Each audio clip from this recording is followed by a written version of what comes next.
Looking. I did. Whoa. Whoa.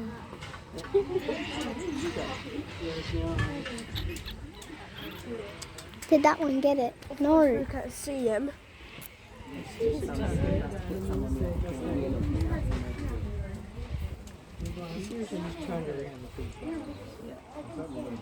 These two white lions here are 17 years old. They were born and bred at Mogo Zoo, which you might have heard of when the bushfires were on the other year. When they were weaned, they went with two of their brothers to the National Zoo in Canberra. They were up there for a number of years, and these two went up to Dreamworld. They were up on the Gold Coast as well. Then they went back to Canberra. And when that was 7 years ago, and when they went back to Canberra, the lion eating up behind the tree at the moment was causing trouble in the group.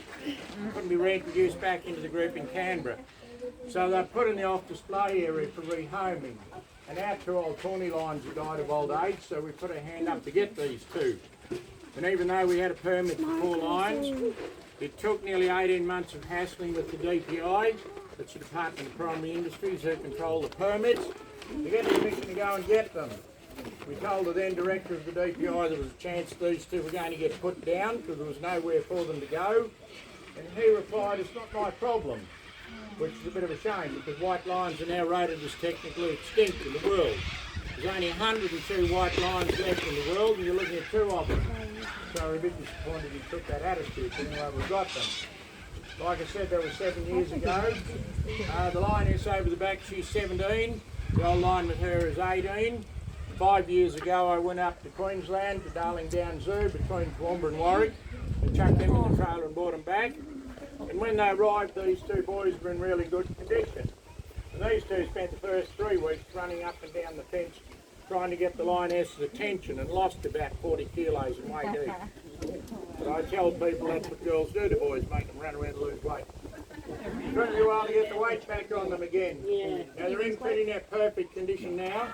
Now lions, despite their reputation of being big and tough, are structurally weak in the back end. And if they get too heavy, they're prone to hip dysplasia. Once their hips are gone, that's the end of them. They've got to be put down. Because in the wild, they mightn't eat for 10 days, 2 weeks, 3 weeks or longer. But when they're getting fed regularly, you do have to monitor their food intake. These two weigh 250 kilos each. They get about 8 kilos of meat and or bones pretty well every day. Lioness line over the back before I pop them in the trailer and bring them back and weigh them. She was 190 kilos and no one than her is 180, so they don't get quite as much as these two. Now here you tell the weight of a lion, you'll notice a big flap of skin in under their belly. It's called a keel on a lion. And provided that keel has a decent fat cover, that's how you judge their weight. Because if they were 2 or 3 times the weight, they'd still look pretty much the same over the top. Their backbone and their hips don't change a lot. They store all their weight underneath. Now if they were in the wild, they'd be long gone. Lions in the wild are lucky to get to 10 years of age.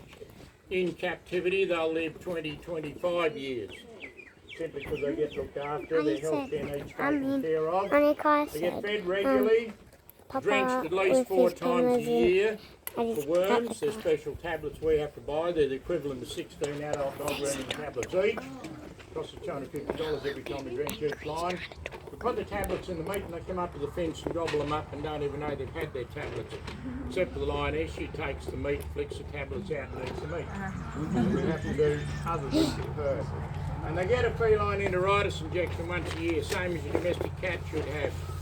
And we were one of the only zoos that took vet students for placement and work experienced guys doing animal studies and just general work experience. But since this government in Victoria have wiped out work experience for not only kids at zoos, all kids right across Victoria forevermore, we won't be able to do that anymore, which is a bit of a shame. But anyway, if there was anything unpleasant to do around the zoo, like whilst the vet student was here, like stick needles in animals for whatever reason, we'd get the vet student to do it because it was good practice for them.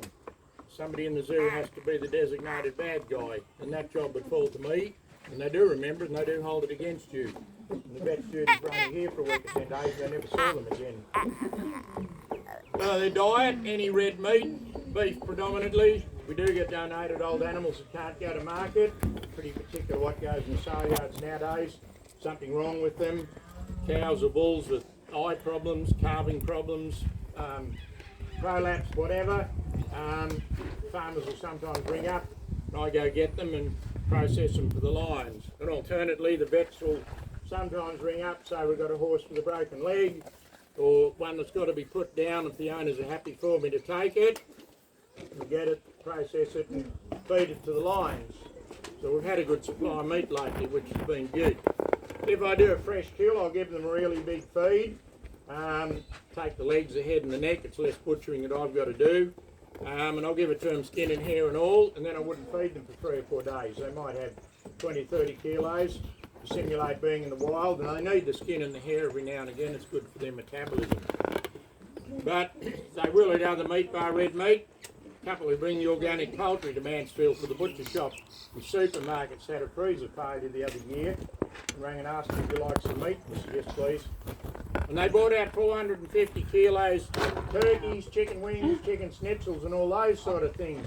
And they dined on them for a while. But they got to the stage they wouldn't eat the damn chicken schnitzels unless I scraped the breadcrumbs off of them. So they got fussy. The red meat is their preferred diet.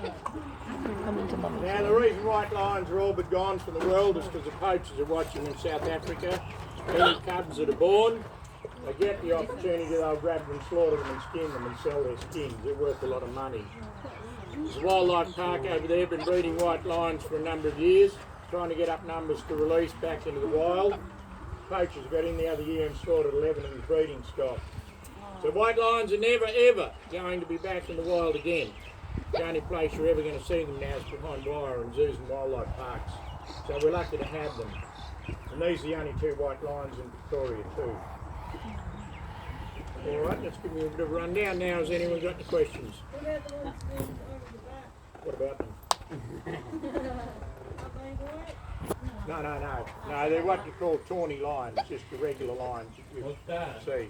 The colouring basically. And well, these are different. The white lions originated in the Middle East in the Sphinx and Pyramid era, which is why they were, well, they are considered sacred, nearly hunted to extinction, which is a bit of a contradiction, but anyway. And the tawny lions derived from what we found out from the white lions. So, and then they migrated through Europe and Asia and Africa and all those countries. I was waiting for somebody to ask that question. A few things I want to talk about that anyway.